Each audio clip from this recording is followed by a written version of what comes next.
What led to the Sri Lankan economic crisis? Sri Lanka has been in the news for all the wrong reasons lately. The country has been plagued by horrific scenes of violence and destruction, culminating in the declaration of a state of emergency and the resignation of the president. In the past week, protesters have gone on a rampage, vandalizing several buildings. The situation is extremely volatile, and it remains to be seen how things will play out in the coming days. This is Capitalist Domain, and in today's video, we're going to take a look at how Sri Lanka got into this mess in the first place. The constitutional crisis in 2018. Sri Lanka has been in the midst of a constitutional crisis since October 26, 2018, when President Maithripala Sirisena dissolved parliament and called for snap elections. The move came just 2 days after he sacked Prime Minister Ranil Wickremesinghe and replaced him with former President Mahinda Rajapaksa.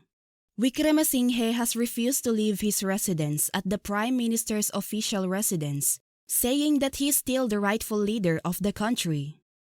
The crisis deepened on November 4, 2018, when a group of Tamil lawmakers from the Tamil National Alliance said they would support Rajapaksa if he called for early elections.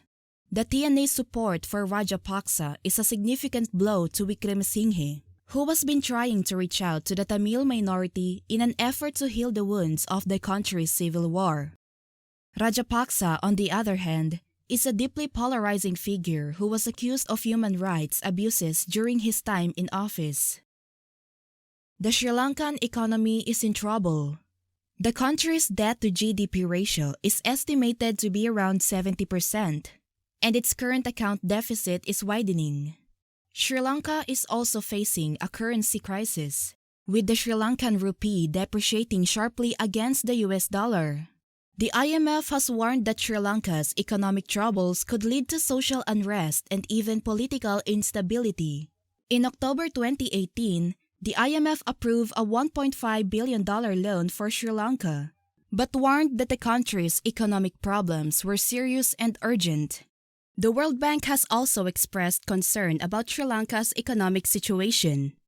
In a recent report, the bank warned that Sri Lanka's debt burden was unsustainable and cautioned that the country was at risk of debt distress. The crisis has plunged Sri Lanka into political turmoil and raised fears of violence. The United Nations has called for calm and urged all sides to respect the rule of law. The IMF and World Bank are not the only ones who are worried about Sri Lanka's economic situation.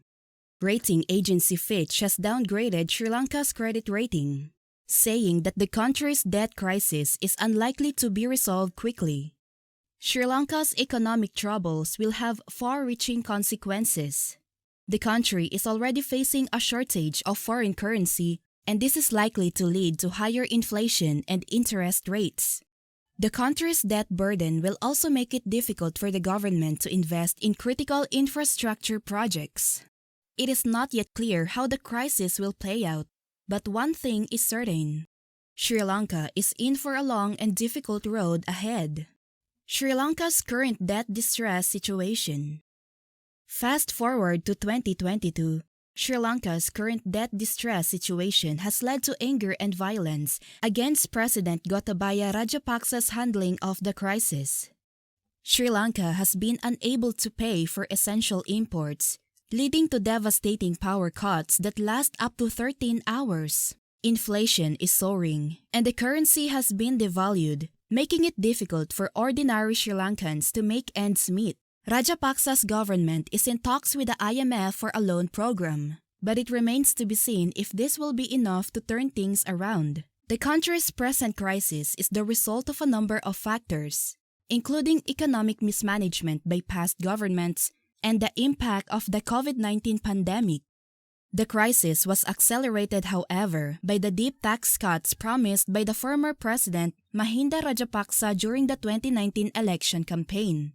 These tax cuts were enacted months before the pandemic hit, and they have had a devastating effect on the Sri Lankan economy. In turn, Sri Lanka's debt management program, which depended on accessing those markets, derailed and foreign exchange reserves plummeted by almost 70% in 2 years. The Sri Lankan government's choices in the early 2020s caused the country to spiral into crisis. Falling tourism and remittances, as well as a credit rating downgrade, made it difficult for the country to access international markets. The Rajapaksa government's decision to ban all chemical fertilizers in 2021 also impacted the country's agricultural sector, causing a drop in the rice crop. The country's mounting foreign debt. Sri Lanka is in a tight spot. It has been left with $2 billion after its reserves ran out.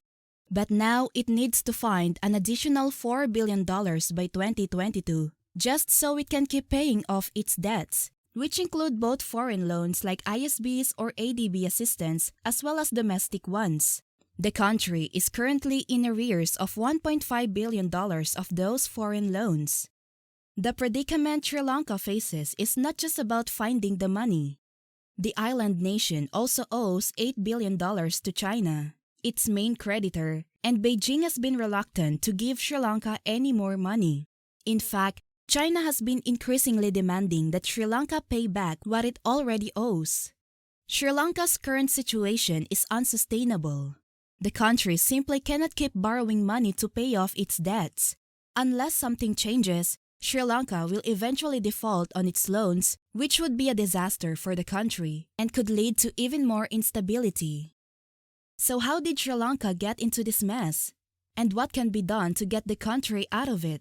Sri Lanka's debt crisis can be traced back to the country's civil war.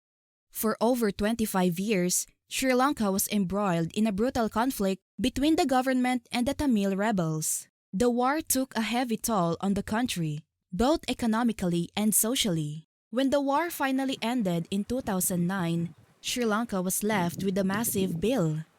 The country has to build its infrastructure, which has been destroyed by the fighting. It also had to resettle hundreds of thousands of people who had been displaced by the conflict. All of this cost money that Sri Lanka didn't have. In order to pay for reconstruction and resettlement, Sri Lanka borrowed heavily from both foreign and domestic lenders. The government also took out loans to fund development projects, such as the construction of a new airport in the capital Colombo. The problem is that Sri Lanka has been unable to repay its loans. Much of the country's debt is due to come due in the next few years, and Sri Lanka simply doesn't have the money to pay it back. The situation has been made worse by low growth and high interest rates. What happens now? There are a few possible scenarios. One is that Sri Lanka will default on its loans, which would be catastrophic for the country. This would likely lead to even more instability and could trigger a financial crisis. Another possibility is that Sri Lanka will be forced to negotiate a debt restructuring with its creditors. This would involve extending the repayment period or reducing the interest rate on the loans. However, this would be difficult to achieve without compromising Sri Lanka's development plans. A third possibility is that Sri Lanka will receive financial assistance from foreign donors or institutions such as IMF. This could help the country meet its debt obligations and avoid default. However, it would come with conditions attached, such as austerity measures that could be unpopular with the Sri Lankan people. Whatever happens, Sri Lanka's debt crisis is a serious matter that needs to be addressed urgently. How the world can help Sri Lanka recover. The Sri Lankan crisis has been going on for quite some time, and it doesn't seem like it's going to end anytime soon. The civil war has taken a toll on the country, and things have only gotten worse in the past few years. The economy is in shambles, the infrastructure is crumbling, and the people are suffering. What can be done to help Sri Lanka recover from this crisis? First of all, the international community needs to come together and provide support. This includes financial aid, as well as technical assistance in rebuilding the country. Additionally, The world needs to encourage Sri Lanka to pursue a peaceful resolution to the conflict. Sri Lanka is a beautiful country with a rich culture and a bright future. We should do everything we can to help it recover from its crisis and move forward. Feel free to leave your thoughts about this topic in the comment section below. If you found this video informative, please hit that like button and subscribe to our channel for more content like this one. See you next time.